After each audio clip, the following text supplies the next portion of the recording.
Spring has come to the twin studio villages of Shepperton and Pinewood. Blossom is blooming at the Manor House, bluebells are on the back lot, and the car wash is doing brisk business. It's just the right time to take down those dusty old curtains and give them a thorough spring clean.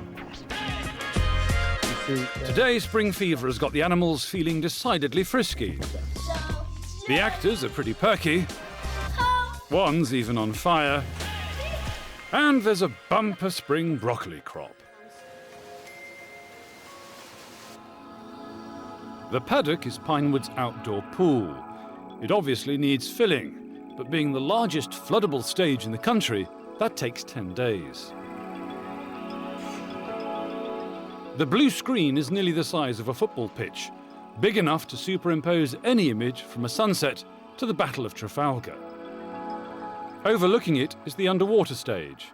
That's where the action is today. This set is about to be taken down and rebuilt there. It's for a Belgian movie called Gale Force 10. And for designer and special effects expert Dave Payne, it's the culmination of 6 weeks' work. It's currently inside a shed behind the paddock, and Dave has recreated the interior of a passenger ship, which will shortly be sinking, fast. Watertight door at this end bursts open, water rushes down, some of the cabins pop open, the doors burst through, and the whole ship starts to turn over and sink, so this end of the set starts to drop down, and the water level, which is sort of starting off about this level for most of it, then sort of ends up going right up to the top in this corner. Dave has just today to rebuild the set. As every job he does is completely unique, it can be a slightly nervous time. The worry is that everything so far is theoretical. Until we've actually tried it and actually proved that it really does work, there's always an element of doubt. Well, the worst case scenario, if it did fall, is that people could get trapped in it. It's an object the weight of 3 cars, so that can do horrendous damage if there was a diver underneath it or something, because it will be over the water. It's something that can't happen. We can't have happen. Once rebuilt, Dave and his team put a few finishing touches to the set before its first big test.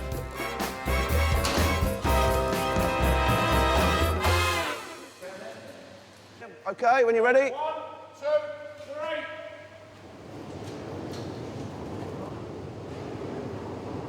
3. Moving! Lowering the set into the tank will simulate the sinking of the vessel. Okay, Will. Yeah, that's it. Dave's true forte is in special effects. He's weaved propane gas pipes into the set.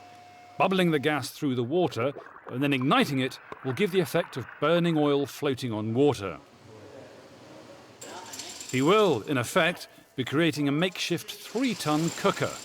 So naturally, the set comes complete with a larger-than-life extractor fan. Hey, everybody. But is there too much gas or not enough? They are about to find out. Is everybody clear? At the opposite end of the main street, Palm Tree Productions are out. They are already on location shooting their new movie, a science fiction epic called Beam Me Up. I adore the script. I think it's a marvellous script.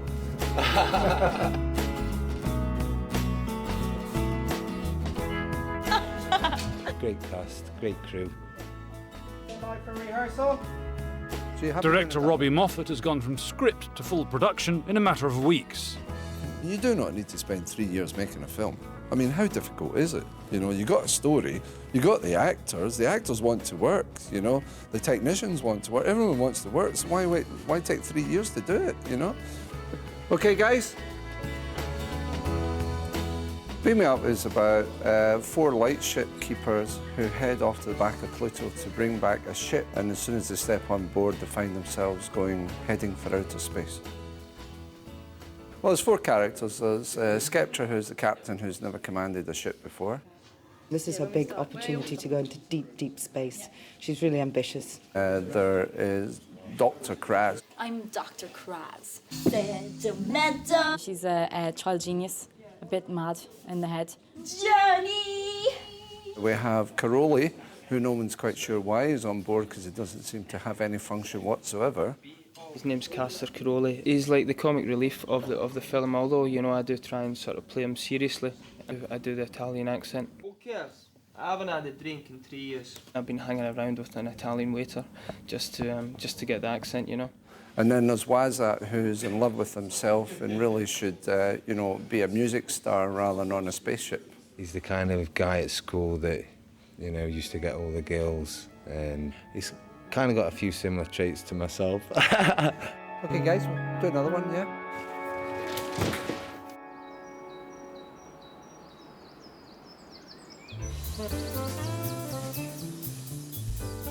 Back at the underwater stage, Dave Payne is about to see if the gas that he has piped through the set will ignite to create a burning oil effect on the water's surface. It's been 6 weeks in the planning. OK, everybody? By the way, you shouldn't try this at home. Right, drop it.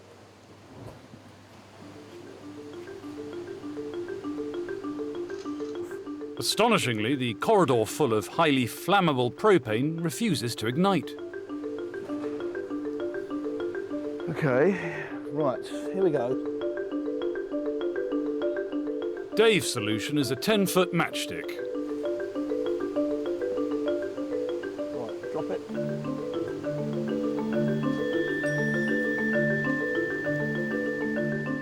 What's going on here, mate? That's it. There she goes. Oh, it's just I was being too gentle. And it doesn't take Dave long to open the gas taps till he has his inferno. Whoa, it'd scare me. Basically, we're ready. So Monday's now the day that will tell us whether everyone else likes what we've done. We're happy.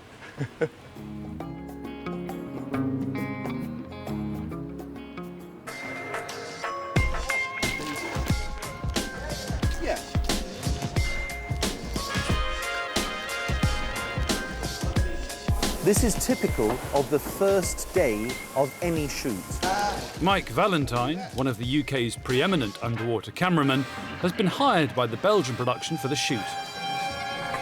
We have the set built, but this is what's called a pre-light. We'll actually prepare to put the camera in the right position, see what the flames look like, see how deep the set can sink into the water for the best effect. Move in!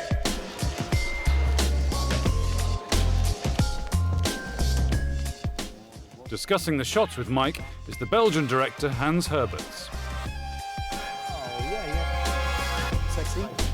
I could, in about 15 minutes, I could get the underwater camera in there with a video feed to you. You wanted to see it? Would be nice. Yeah?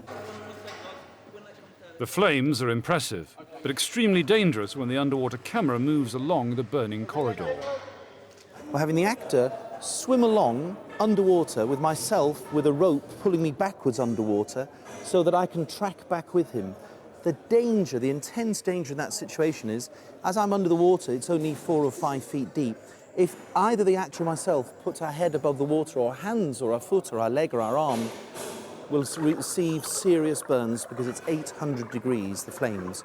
Discussing his safety concerns with Dave Payne is the stunt coordinator Lee Sherwood. The bubbles will lift you up, so it's like swimming in a jacuzzi. You'll just like surface straight away. Yeah, I mean, just break it up a little bit so there's not as many. Or what we do is we actually put a little strip of wood down the middle. Yeah. So it actually lets it come out to the sides. They hope that by placing a plank on the bottom of the corridor, it will force the gas bubbles to the side and thereby create a bubble-free zone. Dave Shaw, the manager of the underwater stage, will brave the first test run. At the end of the corridor, Dave gets ready for the crucial test. Can he swim safely under the fire, or will the bubbles force him to the surface? Meanwhile, actor Peter Elliott has got a commercial coming up, so he's popping into animated extras for a suit fitting. Because Pauline and Nick are the bespoke tailors to go to, if you want to look like a gorilla. I trained just as an actor, but I was an acrobat as well, so I was always very physical. And I actually auditioned just to get a part in Greystoke. For Greystoke, I wanted method chimps, you know. So I actually tried to socially integrate into a group of chimpanzees. Chimps are actually one of the most dangerous animals there is to work with. A fully grown chimp is about 8 to 10 times stronger than the person in the upper body, about as emotionally stable as a one-year-old child. It's got an IQ of 85. So it's a bit like some of my friends. And it goes... We use arm extensions like this to make so we can walk on all fours and make them the right length. You see they're made out of steel. I actually had one bitten off by a chimp. For the movie Greystoke, I had to actually learn to speak like a chimp, breathe like a chimp, and be a chimp. My body shape is changing. So I went to a primate centre in Oklahoma where there was a chimpanzee called Washoe. Now, that chimpanzee speaks sign language, and Dr. Roger Fouts, who was the one that taught it how to speak sign language, had to tell Washoe to sign slowly because I wasn't very good, which is fantastic, you know, to actually be patronised by a chimpanzee. Coming up, what to wear in space. My arm goes into the fire. In an inferno. And when letting your hair down. Once inside the film village, everything looks pretty well normal. But peer a little closer or nip down a back street, and it soon reveals its eccentric side. Like Animated Extras, where actor Peter Elliott is having his inside leg measurement reduced. Together, if you look, all the muscles and everything at the back, it's got a butt extension, so my butt's up here, its butt's down there. So that makes the whole thing, gives you this long torso. Yeah. But look, you can see with this muscle suit there, you're starting to get the shape of a gorilla. Just getting into character. They've only got 5 basic sounds, which are grunts, hoots, whimpers, barks and screams. But with that basic language, they can say anything they like. They wear their emotions on their sleeves, basically. Say you see a chimp angry at you, you don't need to be behaviouralist when he looks at you and goes, you know, instantly you can tell that that's threatening. You see, that we're literally stepping into the gorilla's skin. The strange thing is you really have to do all the gorilla faces and sounds to actually make it work. Gorillas have a completely different biped walk too. I mean, it's no good just getting... if I go like that really doesn't work. Even biped, gorillas are...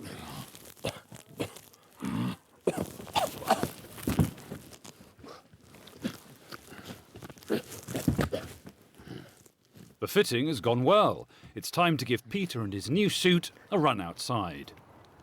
It all looks like it's working fine. Now for the finishing touch.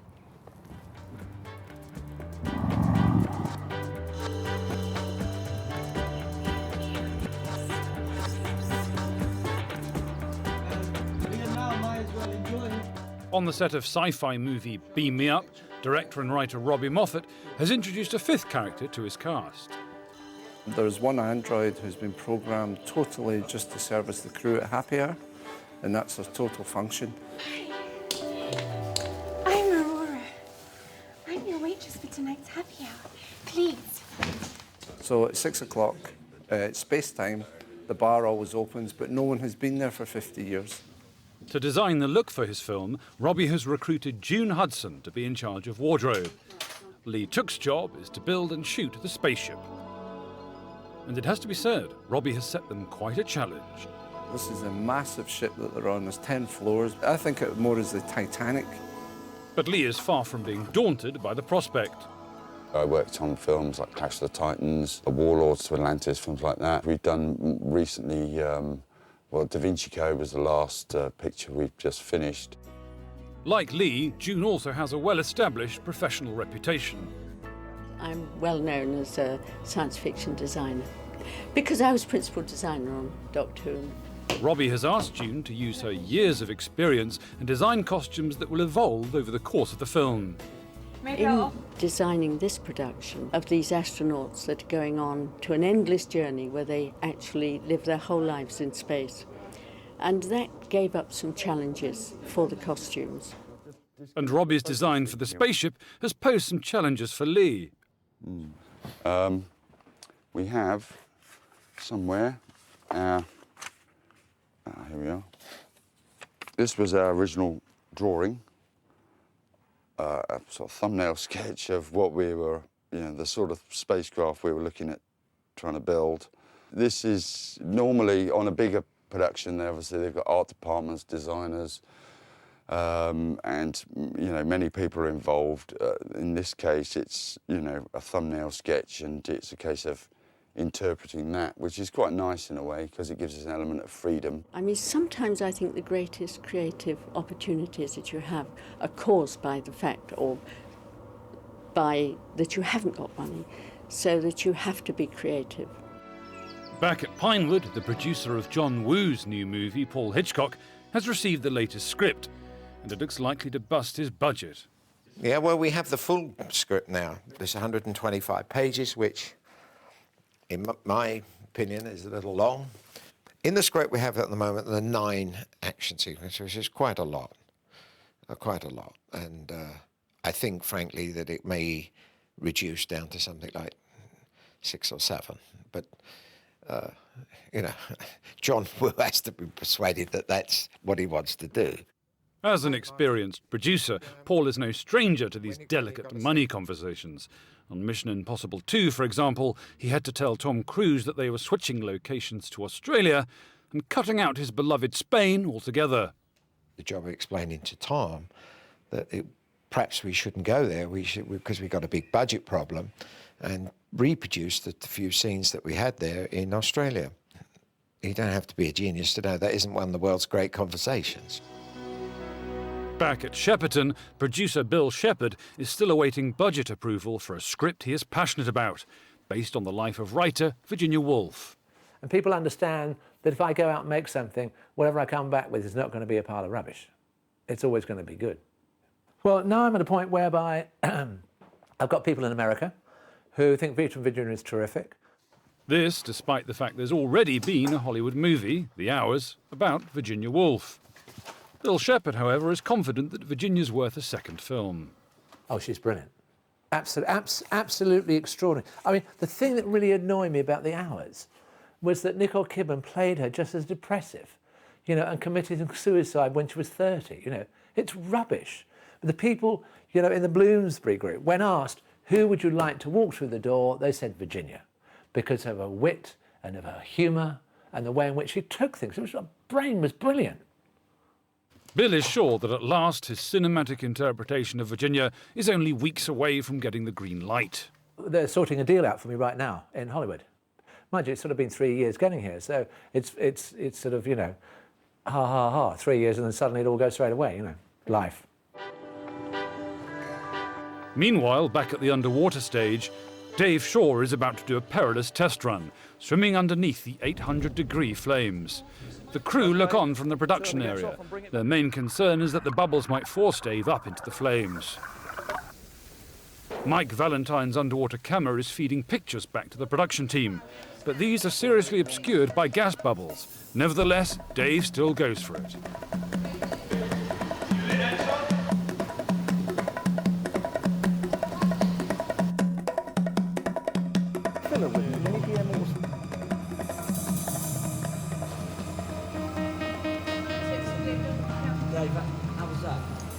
Dave is unfazed, but the bubbles are still causing problems. There are just too many of them, and they keep obscuring the action. Special effects man Dave Payne is going to have to make a few adjustments overnight. One day later, and this is the solution he's come up with. Fishtails placed on the end of gas pipes above the water surface work perfectly to give the director just the shot he wants. The fire is sorted, but now it's the water that's causing problems. It's too clear. I'm never going to... The director of photography, Danny Excel, wants the water to look like the North Sea in order to match the footage he's already shot on location. You need to make the water more North Sea-wise, otherwise you have more the feeling of a swimming pool. Problem. Cue Dave Shaw, the underwater stage manager. Problem is because the water's too clear, even when he's operating from above. But you want a bit of debris in there? Not debris so much as something to reduce the visibility. The first household item on the list to cloud the water is milk, and it's going to take a lot of it. For the actors, it's a valuable chance to run through what is going to be a very dangerous scene. The divers are getting through a lot of milk, and Dave Shaw is on the scrounge. There's a load of food colouring, greens, browns. And now secret ingredient number 2 is Cross and Blackwell's gravy browning. But Danny is still to be convinced. I think it's better with milk and this, but only this is not enough, I think. Dye as well, or just milk? Enter British location producer Françoise Valentine. She's got a trick up her sleeve. Do you want me to get some broccoli brought in? The ingredients are starting to stack up. I need to get you to get some broccoli. Broccoli, you know, the vegetable? Nicole, can you go down to caterers and ask them if they've got any broccoli, please, for me? Thank you. Sorry about that. Finally, the runners have turned up trumps. Thank you. Ooh, stinks. Some broccoli here. This is what's going in the water. The natural colouring of the broccoli will turn the clear water into the murky North Sea. At last, they can get on with filming.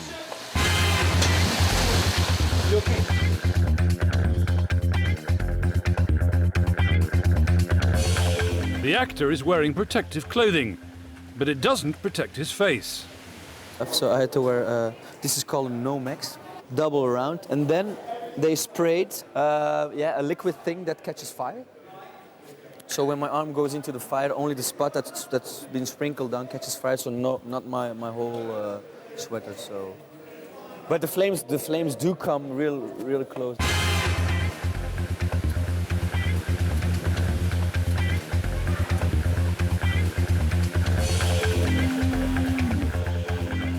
He's fine, and they've got their shot.